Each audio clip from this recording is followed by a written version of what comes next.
Marcos 14, verso 12, dice lo siguiente. El primer día de la fiesta de los panes sin levadura, cuando se sacrificaban el cordero de la Pascua, sus discípulos le dijeron, ¿dónde quieres que vayamos a preparar para que comamos la Pascua? Todo lo que acabo de leer es lo mismo que hemos venido enseñando desde Shemot 12 en adelante, desde Éxodo. Ahí cuando leemos que cuando el pueblo de Israel sale de Egipto, Hachén le dice a Moisés que ordene traer un cordero el día 10 y lo mate el día 14 para sacrificarlo y la sangre colocarla en los dinteles de la puerta y que el ángel pase por alto y no mate los primogénitos. Y de ahí en adelante también se celebra la fiesta de los panes sin levadura o la Pascua.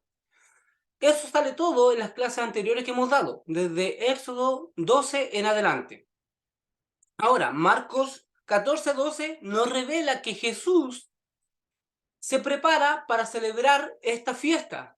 Dice, el primer día de la fiesta de los panes sin levadura. Esto corresponde al 14 de Nisan, en la fiesta de Pesach. ¿Ya? Verso 17 dice lo siguiente. Y cuando llegó la noche, vino él con los 12, y cuando se sentaron a la mesa, mientras comían, dijo Jesús, de cierto os digo que uno de vosotros que come conmigo, me va a entregar. Entonces ellos comenzaron a entristecerse y a decirles uno por uno, ¿seré yo? Y el otro también decía, ¿seré yo? Él respondiendo les dijo, es uno de los 12, el que conmigo moja en el plato, ese será. Y mientras comían, Jesús tomó el pan y lo bendijo y lo partió y les dijo, diciendo, tomad esto que es mi cuerpo. Y tomando la copa y habiendo dado gracias, le dio y bebieron de ella todos. Y les dijo, esto es mi sangre del nuevo pacto, que por mucho es derramada. Bueno, lo que Jesús estaba celebrando aquí con sus discípulos era el Seder de Pesa. Es la clase que yo voy a dar el día lunes referente a la comida y los elementos que se ocupan o se utilizan para celebrar esta fiesta. Desde que se mata el cordero, la preparación de los panes sin levadura y todos estos datos que vemos aquí, como por ejemplo cuando Jesús dice, aquel que moja conmigo en el plato, ese me va a entregar. Eso también está dentro del ceder, ¿ya? ¿Qué era lo que se untaba en el plato o en una fuentecita chiquitita? Era el apio o las hierbas amargas con el agüita con sal. Y a eso hace referencia Jesús cuando dice, el que unta conmigo en el plato. Después dice, hay un evangelio que dice, después de haber cenado, dice, tomó la copa. En el ceder de Pesach se usan 4 copas. Y eso lo voy a enseñar más adelante.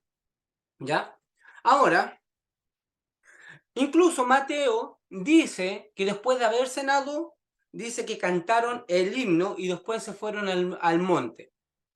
Y cantar el himno o recitar los salmos, los Teilim, también es parte del Seder. Entonces, cuando nosotros estudiamos qué fue lo que Jesús estaba celebrando, no era nada más ni nada menos que el Seder de Pesach, que después la tradición lo comienza a cambiar. En el año 325, el emperador Constantino, ¿qué hace? Cambia ciertas cosas para que los creyentes no tengan nada que ver con los judíos o con sus tradiciones por el tema también político, para que no se levante una revolución también civil. ¿Qué hace Constantino? Empieza a cambiar las cosas. Y una de las cosas que cambió y tergiversó fue el tema de Pesach, de esta festividad.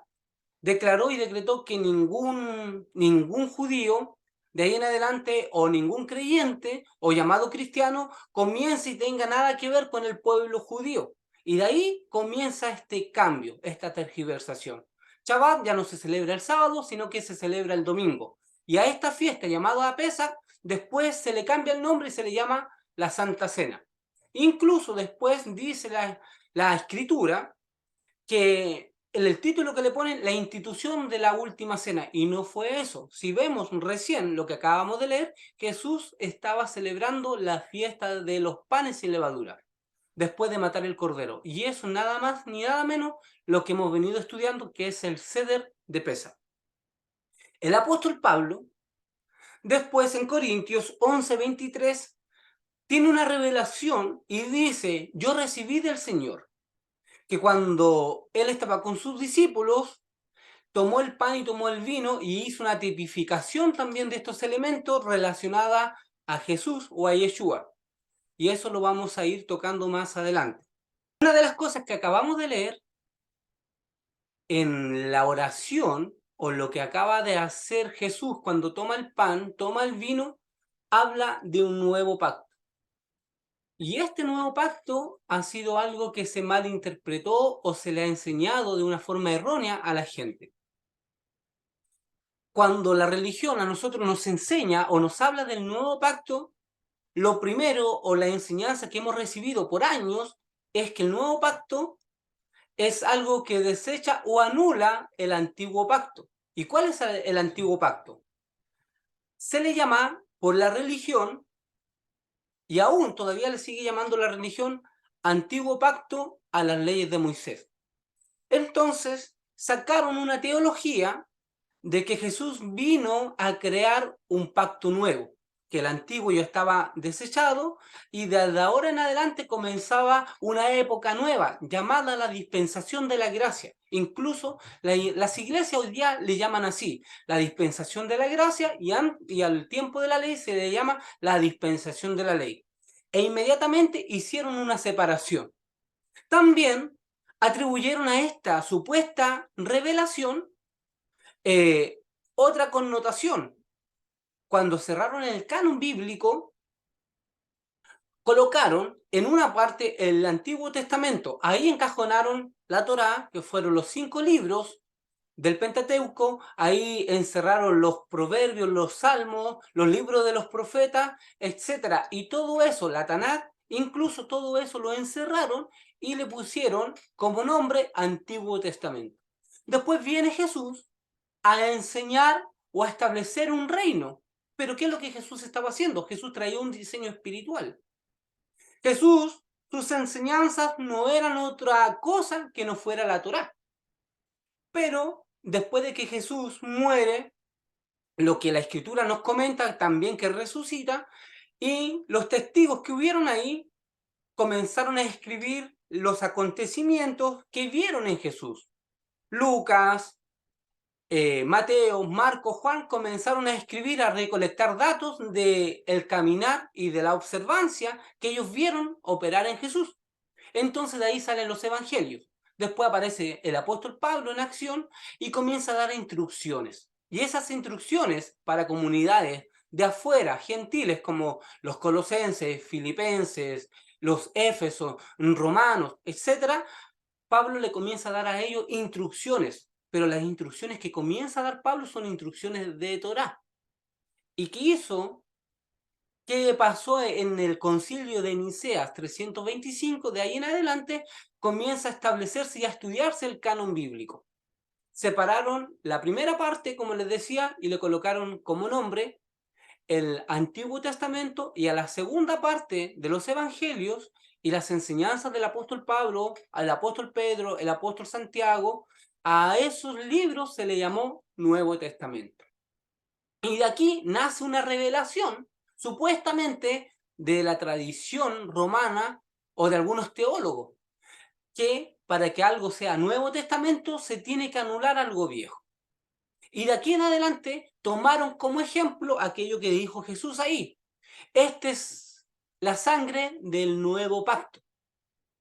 Y de ahí anularon la ley de Moisés. Y se habla que la ley de Moisés está anulada porque viene un tiempo nuevo de gracia, un tiempo nuevo, una dispensación nueva, en donde prácticamente la ley fue anulada porque nadie la podía cumplir, nadie era capaz de cargar con aquella carga que eran los preceptos, las mitzvot, pero sin embargo aquí hay una contradicción en esa revelación o en esa teología que nos transmitieron por años. ¿Cuál fue?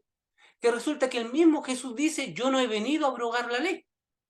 Entonces Jesús en ningún momento está creando una religión nueva. Jesús en ninguna parte de la escritura está trayendo una doctrina o implantando una religión nueva, porque en el momento que él hace algo diferente, es tildado por hereje y lo más probable es que pudiera ser muerto a pedrada. Y también no podría tener el título de rabino. De hecho, el mismo Nicodemo, que era participante de un grupo de sabios judíos, se acerca a Jesús de noche y lo primero que le dice: te hemos estudiado y sabemos que vienes de Dios por las cosas que has hecho. Entonces Jesús había sido estudiado por los sabios, por los escribas, por los fariseos, por las diferentes escuelas rabínicas. Y una de las cosas que Jesús dice: yo no he venido a abrogar la ley, la he venido a cumplir. La escritura dice que él celebraba Shabbat, subía al templo en el día de reposo, hacía milagros y conmemoraba lo que la Torá le decía. Celebraba cada fiesta, subía a la fiesta a la fiesta de la propiciación, subía a la fiesta de la dedicación, y aquí vemos también a Jesús celebrando la fiesta de los panes sin levadura, que es nada más ni nada menos la fiesta de Pesach. Después aparece en acción el apóstol Pablo, el apóstol a los gentiles, y también no viene enseñando nada nuevo, sino que viene enseñando la misma Torá, los mismos ejemplos. Él se hace llamar, ahí en una de sus cartas en Colosenses y en Corintios, creo, fariseo de fariseos. En cuanto a la ley, irreprensible. Él era un discípulo de uno de los grandes maestros de Israel, que fue Gamaliel. Entonces, aquí vemos a otro hombre que nos trajo luz espiritual, siguiendo y no trayendo nada ni ninguna doctrina diferente. ¿Ok? Entonces, de aquí en adelante vamos a comenzar a ver qué significa el nuevo pacto y por qué a Jesús también se le considera o se le llama por la religión el Cordero de Dios. Una de las cosas que vamos a entender, que nuevo pacto no da por anulada la Torá. ¿Ya? Cuando Jesús dice, y también esto también se malinterpretó cuando alguien dijo que la ley está resumida en 2 mandamientos: amarás al Señor tu Dios y amarás a tu prójimo. En esto se reduce o se resume toda la ley. Esa es la palabra, se resume toda la ley. Pero el resumen no quiere anular todos los preceptos o todas las mitzvot que existen. Cuando usted compra, por dar un ejemplo, una entrada para el cine, la compra porque usted vio un resumen, un tráiler, pero usted quiere disfrutarse la película completa. Cuando usted compra un libro, siempre hay un resumen de lo que se va a tratar el libro, en lo que conlleva el libro, pero usted quiere disfrutarse el libro completo. Jesús le está diciendo a la gente: en esto se resume la Torá, se resume la ley, en amar a Dios y en amar a tu prójimo. ¿Y por qué Jesús enseña esto? Porque hay 5 mandamientos en la Torá que están enfocados a la adoración y el respeto hacia el Creador. Y los otros 5 están enfocados en el respeto hacia el prójimo. Entonces, si yo llego a cumplir el primero, que es amar al Creador, por ende voy a poder cumplir el segundo. Y si cumplo el segundo, podré cumplirlos todos. Entonces, cuando alguien dice: no, es que nadie puede cumplir la ley, y lo hemos enseñado, obviamente nadie puede cumplir la ley en su totalidad. ¿Por qué no la pueden cumplir? Porque habían mandamientos que eran para los Cohen Gadol, para los sacerdotes, eran para los amos, para los que tenían también propiedades, etc. Entonces, otros eran para los levitas, y como todo el pueblo no entraba en el mismo rango, era imposible que alguien pudiera cumplir toda la ley.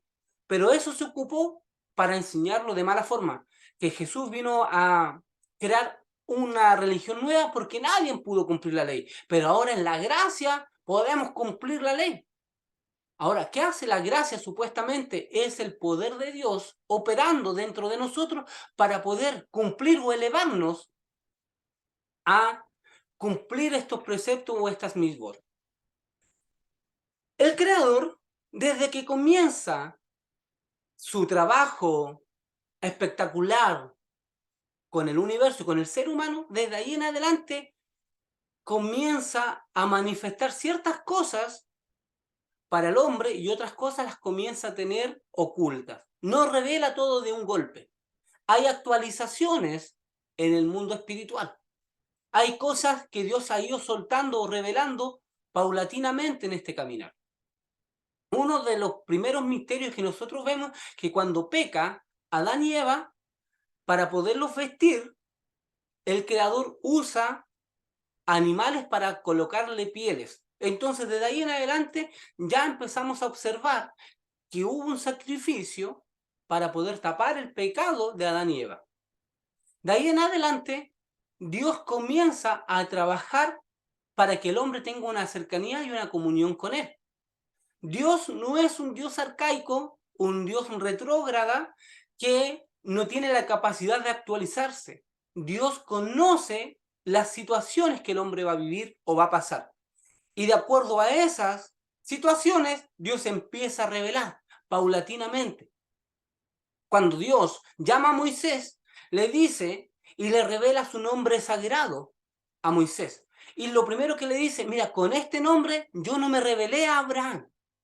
¿Y por qué no se lo reveló a Abraham? Simplemente porque no era necesario revelárselo a Abraham.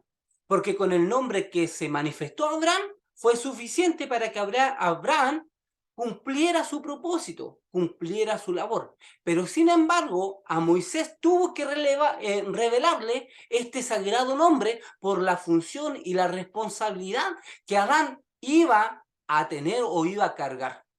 Entonces, aquí en adelante ya Dios comienza a ver un tema de actualización. Una cosa creada no significa que va a quedar para siempre. Tiene el potencial de mejorarse. Y eso fue lo que Dios hizo con el pacto antiguo. Y eso lo voy a revelar más adelante. Pero le estoy dando esta introducción para que vea el por qué Jesús dijo, este es el pacto nuevo. Este vino representa mi sangre y representa un pacto, una alianza nueva. Y vamos a ir tipificando todas estas cosas. Solo le quiero decir que el Dios que tenemos es un Dios que se actualiza, es un Dios que avanza. Dios, cuando sale con el pueblo de Israel, le dice a Moisés, mira, en la noche te va a guiarte una columna de fuego y en el día te va a guiarte una nube para que te tape del calor. Y así los condujo por 40 años en el desierto. Cuando Moisés muere, ¿qué pasa? Toma el liderazgo Josué y ya no hay columna de fuego y no hay nube en el día. Ahora Dios le dice otra cosa a Josué. Ahora vemos una actualización. Dios le dice a Josué, antes yo iba delante de ti y ustedes iban detrás de mí. Mi nube los iba guiando y mi columna de fuego la noche le iba diciendo el camino. Ahora contigo, Josué, cambia la situación. Ahora tú vas a ir delante y yo vengo detrás respaldándote. Y así lo dice en Josué 1 en adelante, del capítulo 5, del verso 5, perdón, comienza a decirle Dios a Josué, y ahora por donde tú pises, yo iré. Ahora cambia de nuevo. Hay actualizaciones en el reino. Entonces, tenemos que entender incluso que en algún momento la actualización que nosotros estamos viviendo va a ir siendo mejorada. Por ahí dijeron algunos sabios que la halajá, la forma en cómo seguir los preceptos, ya debería de comenzarse a actualizar nuevamente, porque hay tanta gente que está entrando en el camino de la Torá, que está entrando en el camino de la Cábala, que es imposible mantener la misma halajá, la misma forma que ya nos rigió por años. Necesita una actualización para gente nueva. Y en algún momento alguien va a tener la revelación de actualizar aquello. La intención hay que mantenerla. La intención siempre tiene que prevalecer. Lo que va a cambiar es la forma. Hoy día, nosotros que vivimos en este lado, no hacemos la misma forma como lo hace el pueblo de Israel, porque nosotros aquí, el grupo reducido que estamos acá, vamos a celebrar Pesach y vamos a tratar de hacer lo mejor posible, pero sin embargo en el pueblo de Israel hay alajá, hay mandamientos donde por los 7 días no pueden trabajar. Pero eso es una ley nacional ahí en Israel y ellos se organizan para no trabajar en esos días. Ellos pueden respetarlo porque está toda la nación en la misma frecuencia. En cambio acá no podemos tomar esa determinación de decir, ya, ustedes dejen de trabajar 3 o 4 días. Si alguien lo toma de esa forma, siguiendo la halajá que rige al pueblo de Israel, usted perdería su trabajo y me echaría la culpa a mí. Entonces, ¿qué hacemos? Tratamos de celebrar la fiesta de la mejor forma. Y aquí es donde necesita una actualización para nosotros, para la gente que vive al otro lado. Y a medida que la gente vaya entendiendo esto, el reino de los cielos, nuestro Padre Celestial, nos va a ir dando la oportunidad de ir mejorando. ¿Ok? Entonces, voy a leer para que vayamos entendiendo ciertas cosas.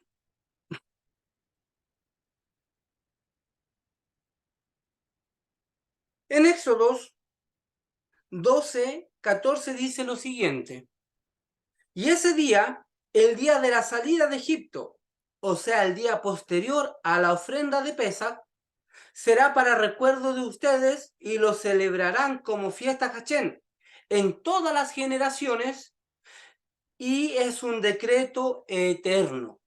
¿Ya? Verso 17: cuiden la matzot, que no fermente, porque en este mismo día yo los saqué a ustedes de la tierra de Egipto. Cuiden ese día en todas sus generaciones. Es un decreto eterno, nuevamente. También hemos visto que Pesach contiene o connota una fiesta espiritual, como lo hemos dicho anteriormente. Significa saltear, pasar por alto, una elevación espiritual también, y es un reseteo cósmico. Y esta fiesta, por lo que estamos leyendo aquí, Dios le dice a Moisés: cuídenla, que se celebre por todas las generaciones, porque es un mandamiento eterno. Guardemos esa palabra, es un mandamiento eterno, perpetuo. Ahora, hay otra fiesta también. Bueno, hay varias fiestas que se hacen como mandamiento perpetuo, pero quiero enfocarme en estas dos fiestas para que veamos nosotros una de las actualizaciones que tiene el Padre, que tiene el reino de los cielos para con nosotros. Esta fiesta, hay una fiesta que se llama la fiesta de Yom Kippur.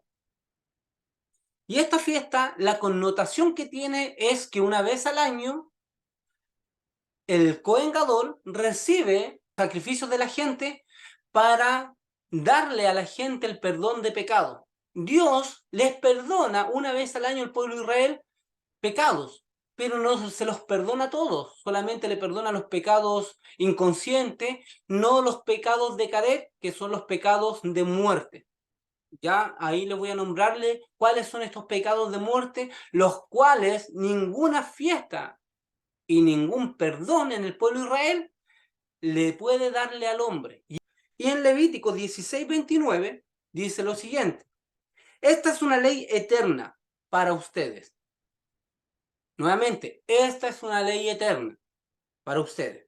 El día del séptimo mes, o sea, el 10 de Tisraí, que es Yom Kippur, deberán ayunar y no deberán realizar ninguna tarea alguna. Y tampoco podrán vestir calzado de cuero, ni perfumarse, ni lavarse, ni mantener relaciones conyugales, tanto el nativo como el prosélito, que mora con ustedes. Pues en ese día todas sus transgresiones, dice, serán expiadas, de modo que ustedes queden puros, así ustedes quedarán puros ante Hachel.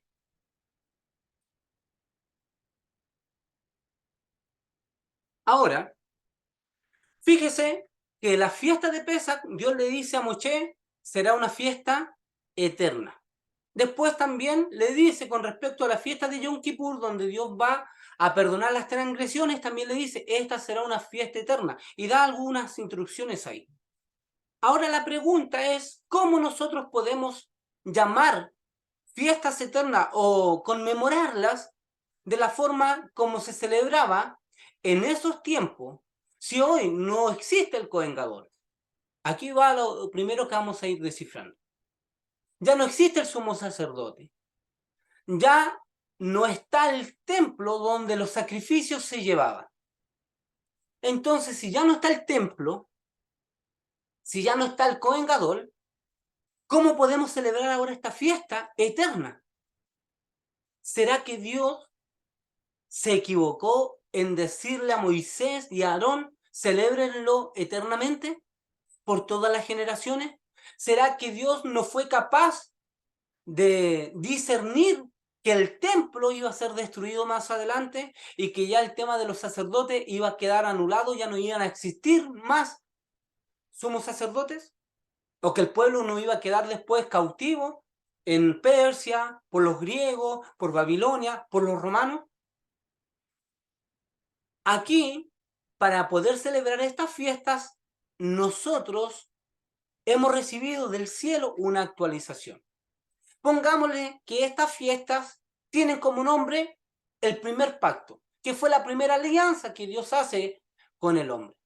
Dios ocupó a Moisés y a Aarón para darles esta sabiduría, esta ingeniería, para que ellos celebren eternamente esta fiesta. Todos estos portales cósmicos, como nosotros hablamos, y que están hasta el día de hoy operativos. Solamente que la actualización corresponde a la forma en cómo se hacen estas celebraciones. Entonces, ahora tengo que tener esa capacidad de entender ahora. Por eso es que hay mucha gente que dice, yo no celebro aquello, porque ya no existe el templo. Eso era para el tiempo de la ley. Ya no existe el templo, ya no existen los sacrificios humanos, los sacrificios de animales ya no están vigentes, y tampoco está el templo, y no existe el sumo sacerdote. Entonces anulan el precepto perpetuo que el Creador le está diciendo. Y aquí tenemos que entender que Dios por algo lo llama perpetuo y por todas las generaciones, porque este portal, esta bendición no se va a perder nunca. De hecho, cuando nosotros estudiamos la primera clase, cuando Dios crea el cielo, las lumbreras, Dios dice lo siguiente: y estas luces quedarán para dar señales y para que anuncien las estaciones. Esa palabra estaciones quiere decir Moabín, encuentros, quiere decir cercanía con el Creador, reunión santa con Él. Y estos vienen siendo creadas desde antes que Dios le diera la Torá al pueblo de Israel, antes que Dios le diera las leyes. Entonces estos portales siguen vigentes, están ahí. El tema es que yo necesito saber cuál es la actualización que Dios está haciendo. Dios empieza a revelar ciertas situaciones con los profetas. Voy a leer acá lo siguiente para entrar a revelar lo que les quiero contar. Y esto lo saqué de la Tanakh en Isaías 53, verso 3. El profeta comienza a describir una situación y dice: fue despreciado y desechado por los hombres, varón de dolores y experimentado en las enfermedades. Y como si escondiera su rostro, lo menospreciamos y no lo estimamos. Ciertamente, Él llevó nuestras enfermedades y sufrió nuestros dolores. Nosotros le tuvimos por azotado, como herido, dice, por Elohim y afligido. Pero a Él lo han angustiado nuestras transgresiones.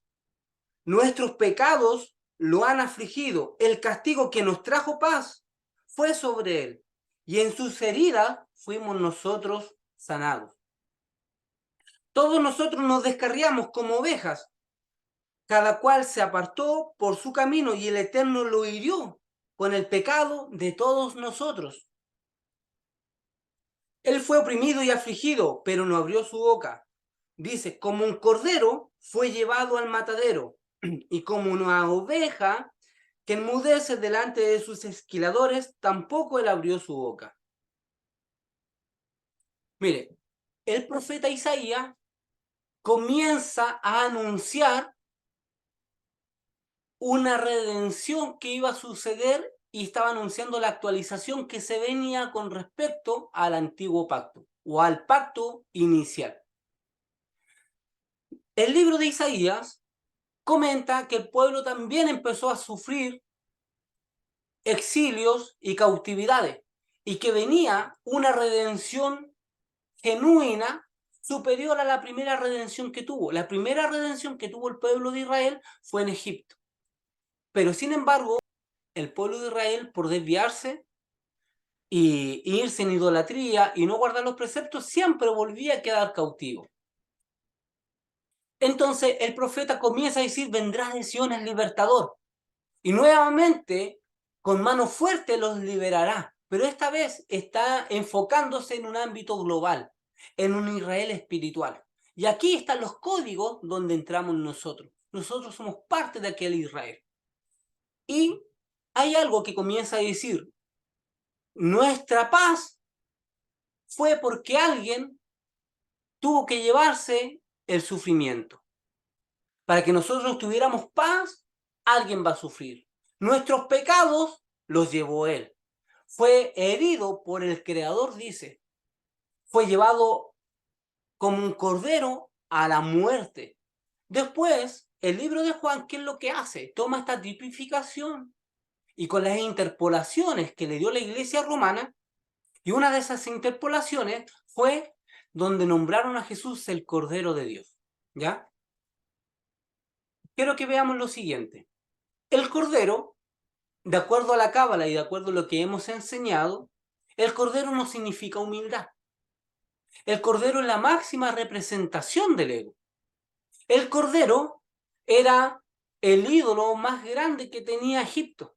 Por eso Dios lo deja hasta el final y lo mata. Y fue la sangre de ese Cordero, tipificando la destrucción del ego, la destrucción del pecado, la destrucción de toda la idolatría. Y con esa sangre en los dinteles fue lo que nos dio la puerta o le abrió la puerta al pueblo de Israel para que salga en libertad. Ahora, el problema no lo tiene el animal, de que lo idolatre. El problema es del ser humano que idolatró a este animal. Como hoy en día, en África, en la India, hoy día adoran la vaca, o en otros lados adoran el sol, para ellos son dioses. Pero el problema no lo tiene el animal, no lo tienen los elementos, el problema lo tiene el ser humano, que idolatra los elementos, idolatra a las personas y aún así idolatra a los animales. Una de las cosas que ocurrió fue lo siguiente, que el animal carga el pecado o la transgresión del hombre. Antiguamente, en el antiguo pacto, cuando hablamos de la ofrenda del corbán, el corbán, ¿qué quiere decir? Acercamiento al Creador. Algo que me acerca a Él. Y para poderme acercar al Creador, nosotros teníamos que traspasar toda la culpabilidad, toda nuestra carga, nuestras infracciones al animal.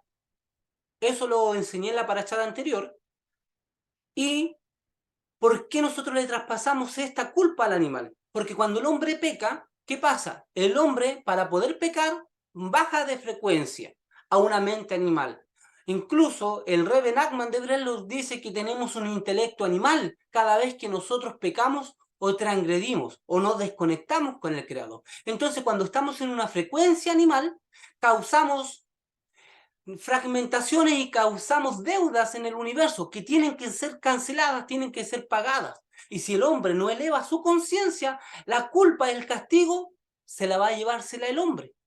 Entonces, por eso, en el antiguo pacto, cuando el hombre quería arrepentirse, ¿qué hacía? Traía un animal, ya sea un vacuno o cualquier tipo de animal, que refleje su animal interior, que lo llevó a pecar. Entonces, reconoce su pecado, pesca al animal, le pone las manos en la cabeza y en el momento que el hombre le está poniendo las manos en la cabeza a ese animal, le está transfiriendo la culpa a ese animal. Le transferías a él el pecado y ya el universo estaba tranquilo. Jesús sabía esto. Jesús venía con un diseño en donde él iba a hacer la tipificación de este cordero, de este animal. Por eso Isaías le dice, en este se van a ser pagadas todas tus culpas. Lo que nosotros merecíamos como castigo, ya no existe el animal. Y Jesús voluntariamente se ofrece como cordero para que todas nuestras culpas fueran llevadas en él. Esto es tremendo porque por eso es que Jesús después dice, cuando toma el vino y dice, este es el nuevo pacto. Este es mi sangre que por ustedes es derramada. ¿Por qué? Porque el antiguo pacto ya no estaba vigente. Jesús, como le dije, nunca tuvo la intención de crear algo nuevo. Jesús vino y sabía de la actualización que se iba a dar en el universo. ¿Ya? Sabía que el sacrificio no iba a correr más, no iba a estar más el sacerdote, no, el templo no iba a estar, y necesitamos actualizar esto, que el pueblo de Israel tuviera conexión, que sus pecados sean perdonados. ¿Y por qué Jesús no muere en Yom Kippur? Y dicen los sabios que Jesús muere en Pesach. porque después de la cena que pasó, Jesús fue muerto. Porque si muere en Yom Kippur, su representación sería solamente de perdonar los pecados que no son de muerte. Los pecados que se le llaman los pecados de Karet, esos no tenían perdón. Las personas eran muertas, eran exiliadas. ¿Cuáles eran los pecados de Karet? Que le llaman la escritura los pecados de muerte, eran todo tipo de pecados de aberración sexual. Por ejemplo, padres con hijos, hijos con la madrastra, hermanos con hermanos, homosexualidad. Todo ese tipo de pecado era considerado pecado de muerte. La idolatría era considerada un pecado de muerte. La hechicería era considerada pecado de muerte. Transgredir Shabbat era pecado de muerte. Comer Hamet en Pesach era considerado pecado de muerte. Causarle dolor a los padres, de modo que ellos se entristezcan, de modo de que ellos sufran, era considerado pecado de muerte. Si el universo no hubiese dado, si el Padre no nos hubiese dado una actualización, ¿qué pasa? Yo creo que ninguna persona hubiese tenido perdón de pecado. Hoy hay muchos testimonios de gente que se ha arrepentido, que quizás cometieron alguna transgresión, algún pecado de muerte, y Dios hoy día los perdona y les da una nueva oportunidad. Y ese es el nuevo pacto. A eso hacía referencia Jesús. Este es el nuevo pacto, hay una actualización. Por eso Jesús muere en Pesach, porque en Pesach hay una restitución energética donde nos equilibra a las personas. Hay un reseteo, nos deja a todos por igual. Pero para perdonarnos los pecados a nosotros, Él se tiene que ofrecer como sacrificio. Y este sacrificio que Jesús hace, lo hace por el pueblo de Israel. Hay un dato que nosotros siempre decimos que Jesús murió por todo el mundo, pero de acuerdo a la Escritura, no fue así. De acuerdo a los evangelios y a las raíces hebreas que nosotros estamos estudiando, no fue de esa forma. Aquí está lo que quería comentarle. ¿Por qué? Porque Jesús fue un judío ortodoxo. Incluso algunos lo tildaron por ultra ortodoxo. ¿Qué quiere decir un judío ortodoxo o ultra ortodoxo? Que Jesús hacía una distinción con el gentil. Jesús nunca salió de Israel. Su mensaje jamás fue al gentil. Siempre su mensaje fue al pueblo de Israel. Usted puede estudiar toda la Biblia, todos los evangelios, y me va a encontrar la razón.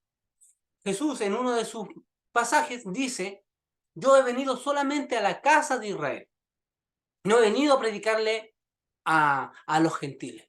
Cuando la mujer cananea se acerca a Jesús pidiéndole un milagro, Jesús la trata de esta forma, le dice, no es lícito dar el pan, que es para los hijos, dárselo a los perrillos. ¿Por qué Jesús trata de perrillo o de perra, diciéndolo de la forma más correcta, a una gentil? Porque Jesús con los gentiles no se podían tratar.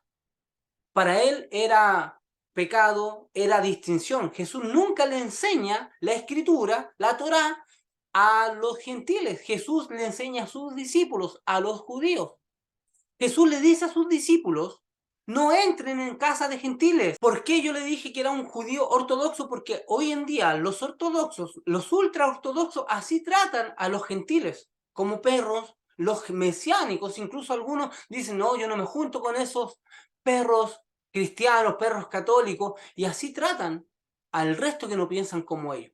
Jesús prácticamente así era un judío ortodoxo, incluso algunos decían ultra ortodoxo.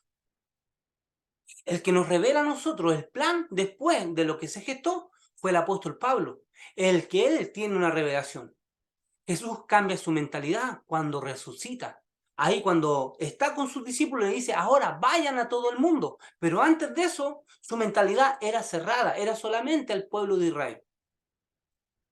Entonces, ¿qué era lo que nos decía Isaías 53? Él llevó las transgresiones. ¿Pero qué transgresiones? Jesús siempre se enfocó en su gente. Jesús le dice a sus discípulos, no hay más amor que este, que uno dé su vida por sus discípulos, que uno dé su vida por sus hermanos. Jesús en su contexto siempre está pensando en Israel. Entonces Jesús sabía una ley espiritual que hasta el día de hoy se conoce en Israel. Los cabalistas la descifraron y la conocen, que un sadik trae redención para su generación. Cuando un sadik, un justo, que se ha guardado y ha traído luminaria al mundo, ha traído luminaria a su generación, cuando este sadik muere o lo matan, este sadik puede traer perdón al núcleo o al entorno donde esté, vive o se rodea. Jesús sabía eso, por eso es que Jesús siempre le dice, es necesario que yo muera por ustedes. No hay más amor que este, que yo dé mi vida por ustedes. Y siempre Jesús está repitiéndole eso a sus discípulos, pero no nos está considerando a nosotros. El plan de la actualización para nosotros lo tiene el Padre. Aquí está el secreto de esta tremenda actualización y de este tremendo beneficio. Por eso, en Isaías 53 leíamos lo siguiente: pero a él lo han angustiado nuestras transgresiones, nuestros pecados lo han afligido, el castigo que nos trajo paz fue sobre él. En sus heridas fuimos nosotros sanados. Todos nosotros nos descarriamos como ovejas, cada cual se apartó por su camino, y el Eterno lo hirió con el pecado de todos nosotros. Pablo dice lo siguiente en 2 Corintios 5:17. Dice, de modo que si alguno está en Cristo, dice, nueva criatura es. Las cosas viejas pasaron, y aquí todas son hechas nuevas. Y todo esto proviene, dice, de Dios, quien nos reconcilió, dice Pablo, consigo mismo por Cristo, y nos dio el ministerio de la reconciliación.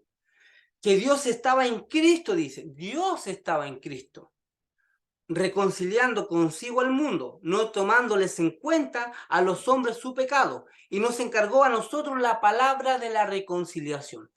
Aquí hay que conectar estos dos versos. Isaías dice que Dios lo hirió, y Pablo dice que Dios estaba reconciliando al mundo a través de Cristo, a través de Jesús. El cordero, como lo dijimos en Cábala y como lo hemos dicho, el cordero tipifica el pecado, tipifica el ego, tipifica todas las transgresiones, la idolatría, y esto fue lo que Dios mandó a matar. Cuando Jesús se ofrece para dar su vida por sus hermanos, por la nación de Israel, Dios dice, voy a ocupar este corderito, por darle un ejemplo. En el momento en que Jesús se ofrece a cargar los pecados, como decía Isaías, voy a cargar los pecados de Israel, voy a cargar sus transgresiones, y en ese momento que a él empieza a cargarse los pecados, se comienza a convertir en el cordero que tiene que ser sacrificado para darle al hombre libertad y aún así perdonar los pecados de muerte. Para que Dios pueda perdonar los pecados de muerte, tuvo que ocupar este cordero, este sacrificio. Por eso después, claro, Juan le dice, este es el Cordero de Dios que quita el pecado del mundo. Eso sale después, fue una interpolación, algo que se le agregaron. Pero Dios, que estaba viendo en él, estaba viendo pecado, estaba viendo en Jesús maldición, no lo estaba viendo como santo ya. Cada vez que Jesús cargaba los pecados de su pueblo, Dios, ¿qué estaba haciendo? A nosotros nos estaba viendo santos, a nosotros nos estaba viendo perdonados. Nuestras transgresiones empezaron a desaparecer. Nuestros pecados empezaron a desaparecer. Nuestras enfermedades comenzaron a desaparecer. Y todo esto empezó a cargarlo espiritualmente Jesús. Porque si no lo cargaba él, esa culpa la íbamos a pagar nosotros. Y como el universo tiene que poner todo en equilibrio, Dios, ¿qué hace? Tiene que matar a Jesús. Tiene que sacrificar este cordero.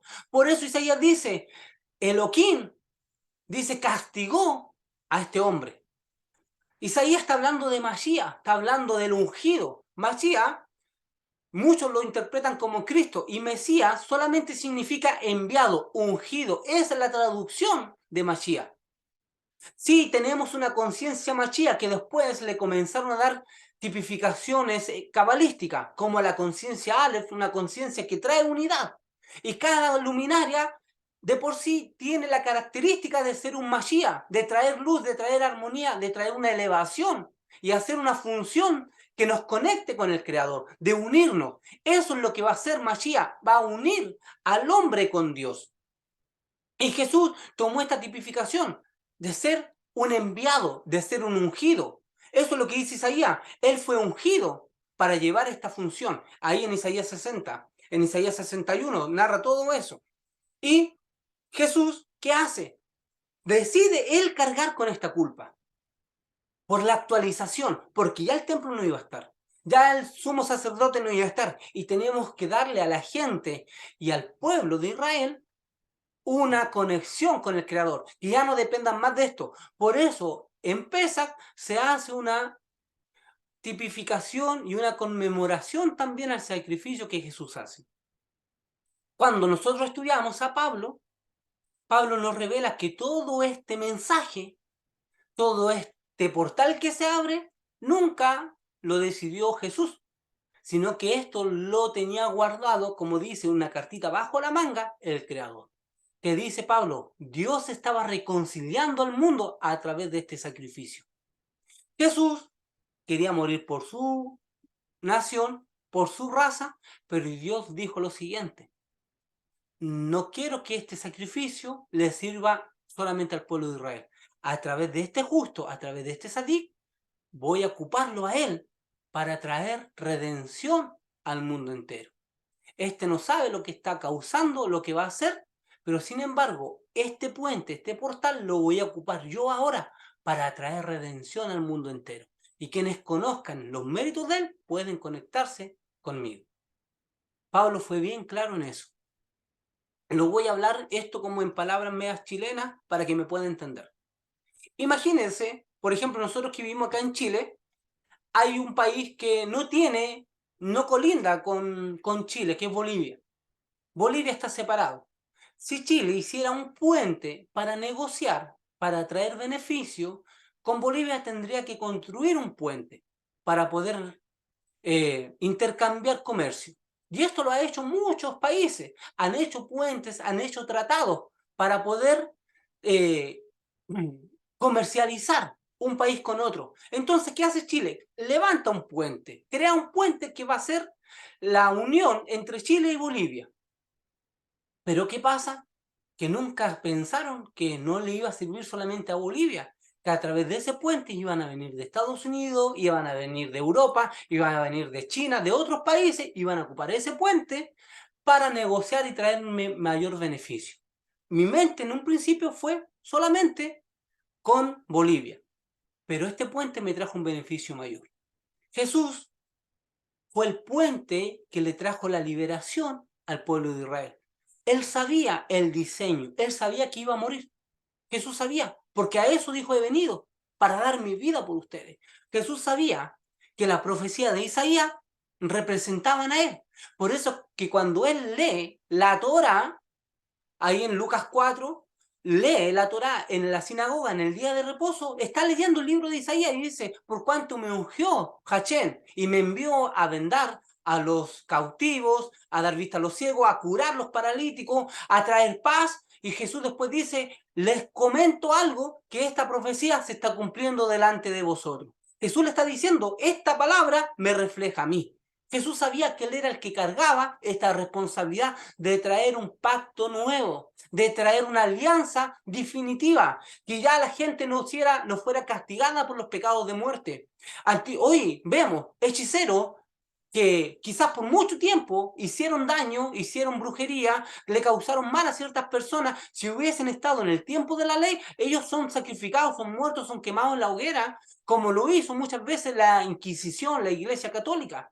Pero si ese hechicero, por X motivo, se encuentra, o por plan de Dios se encuentra con el Creador, que el Creador ahora lo puede perdonar, ya le puede perdonar los pecados de Caret.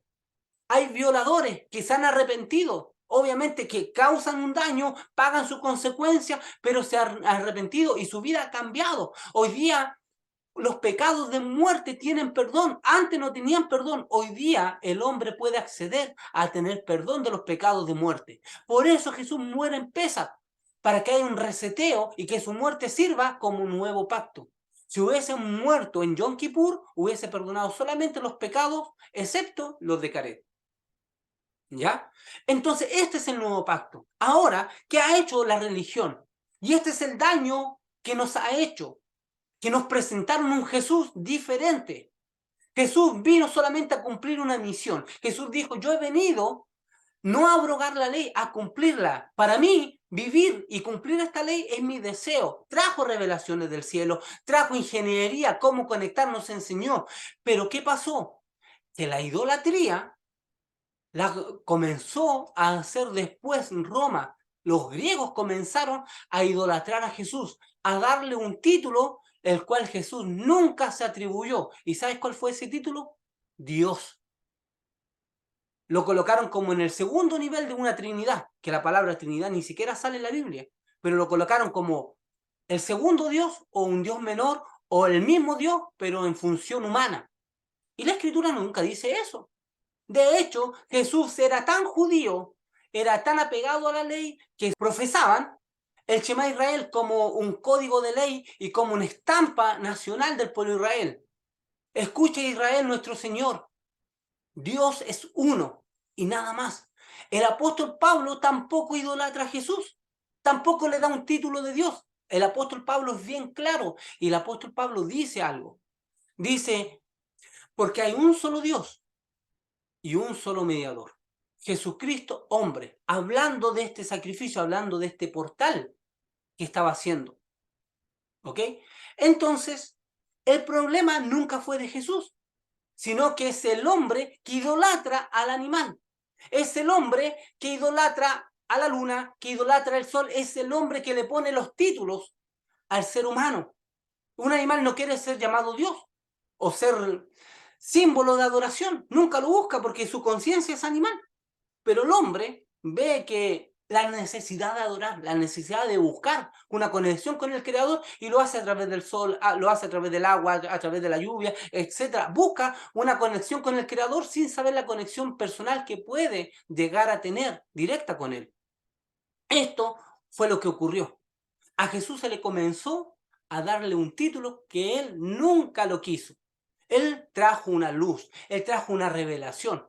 Por eso los sabios también dijeron, por esa misma razón, quizás nadie encontró a Moisés. Él muere y hasta los días de hoy nadie supo qué pasó con Moisés, porque si lo hubiesen tomado, lo hubiesen idolatrado. Moisés, incluso Dios le dice a Moisés, preséntate al faraón y dile que tú eres Dios. Eso sale en la Torá. Pero fue para que lo llamen Dios o porque estaba haciendo una función. La misma Torá nos dice a nosotros, vosotros sois dioses. Nosotros, dice los salmos, vosotros sois dioses. Pero ¿qué nivel de Dios somos? Nosotros somos representantes de Dios, no al nivel de deidad, no al nivel de creador como lo es Dios. Entonces esta fue la mala interpretación que se dio.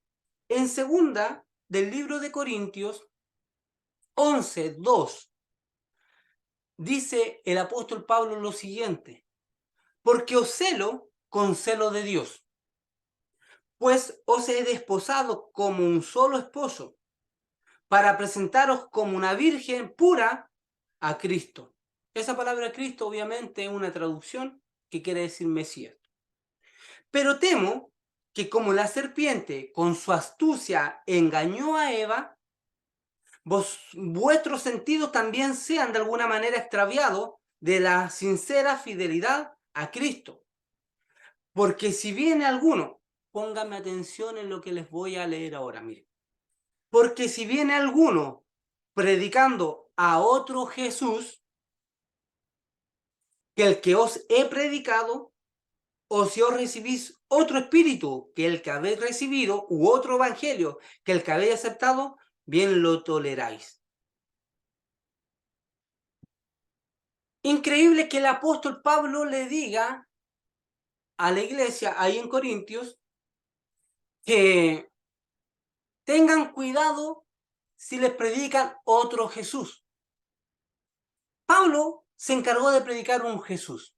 Y este Jesús fue aquel que cumplió una misión como un sadí, como un justo, que cumplió la misma, que se presentó en el templo en cada Shabbat, hizo sus funciones, se le presenta a Pablo, y Pablo por eso después lo llama Mashiach, porque si no hubiese resucitado, si no se le hubiese aparecido, Pablo sigue matando a los primeros creyentes. Pablo cambia su visión, su forma de pensar, cuando se le aparece Jesús, cuando Pablo va rumbo a Damasco a matar y a desalojar las iglesias, las sinagogas que había. Y Jesús se le aparece, y desde que se le aparece Jesús dijo, ok, creo que tú eres Machía. Y comienza a predicar este tipo de Jesús.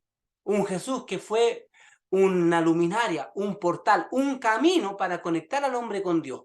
Ahora, Pablo, ¿por qué dice lo siguiente? Temo que se les predique otro Jesús. Es el mismo Jesús, pero predicado de otra forma. ¿Y cuál es la otra forma? Es la que recibimos nosotros por muchos años. Ese Jesús que nunca pidió él ser endiosado. ¿Y por qué pasó esto? Los griegos y los romanos, ellos tenían un sinfín de dioses. Anote todo lo que le estoy diciendo, googlee todo lo que le voy a decir, para que usted sepa que los griegos y los romanos tienen alrededor de 4, 5 dioses, 5 personajes que también nacieron de una virgen. Dentro de eso está Perseo, que fue uno de ellos, que también nació de una virgen. Está Hermes, Krishna, Heracles, Adonis, Mirta, Tamuz, y dentro de esos también está Jesús. Y adicional a esto, los griegos también dijeron que estos tipos que nacieron de virgen nacieron el 25 de diciembre. Algunos de estos también murieron y resucitaron al tercer día, como Mary Krishna, como Tamuz, como Perseo. Y estos tipos nacieron de una virgen según la mitología griega. Y este era el Jesús que Pablo quería defender, que no se predique ese tipo de Jesús, que hagan una competencia con el dios griego y con los dioses romanos.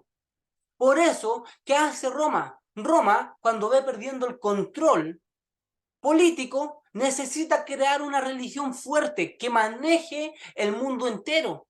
¿Y qué hace Roma? ¿Qué hace el concilio después? Endiosa a Jesús, lo pone a la misma altura de los que acabo de leer, de Krishna, de Perseo, de Mirta, de Hermes, lo pone al mismo rango y al mismo nivel y atribuyéndole más poder, más unción, hasta el punto de decir, bueno, ellos nacieron de una virgen, pero este que tenemos nosotros es Dios encarnado. Y esa fue la religión romana que trajo esa enseñanza. Totalmente diferente a lo que nosotros hemos aprendido, a lo que yo aprendí a través de la raíz hebrea. Y eso fue el temor de Pablo. No quiero que después de mi partida se les predique un Jesús diferente. Y con esta religión cristiana, ¿sabe lo que hizo Roma? Comenzó a conquistar el mundo. Empezaron a navegar por muchos países, por España, se adueñaron de los españoles, se adueñaron de otro tipo a través de las cruzadas. Con muerte, si tú no crees en este evangelio, los matamos. Obligaron a la gente a creer este tipo de evangelio, este tipo de doctrina. Jesús nunca fue la intención. Jesús solamente, él vino a traer un mensaje, a morir por su pueblo.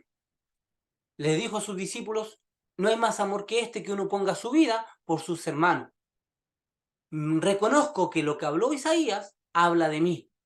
Esos pecados de ustedes, las transgresiones de ustedes las voy a llevar yo. La culpa que ustedes van a recibir, la voy a recibir yo. ¿Qué hace Dios? Ve esto que va a suceder, dice que lo hiere. ¿Por qué Dios hiere? Porque Él está cargando con la culpa. Él está cargando con las maldiciones, Él está cargando con el paganismo, Jesús está cargando con la idolatría, Jesús está representando el Cordero de Egipto, no el Cordero humilde. Jesús está representando el Cordero que cargaba todas las maldiciones. Por eso Dios lo tiene que castigar, por eso tiene que morir, por eso tiene que pagar la culpa que nos correspondía a nosotros pagar. Y Pablo después llega a la conclusión, llega a la sabiduría y codifica que era el Padre reconciliando al mundo entero a través de este sacrificio. Jesús ni se dio cuenta del portal cósmico que estaba haciendo. Por eso toma la copa y dice, este es el nuevo pacto. Ya el viejo no puede seguir trabajando, pero no se da por terminado. Hay una actualización. Se actualiza porque el portal cósmico todavía sigue operando. Este portal espiritual sigue operativo, pero ya no existe el templo y no existe el Cohen Gadol y tampoco está el animal para ser castigado. Jesús toma esta tipificación y dice, yo me presento ahora como nuevo pacto. Esta es la actualización para que todo el mundo ahora tenga perdón, para que todo el mundo pueda tener ahora acceso a la conexión con el Padre. La palabra Corbán quiere decir acercamiento.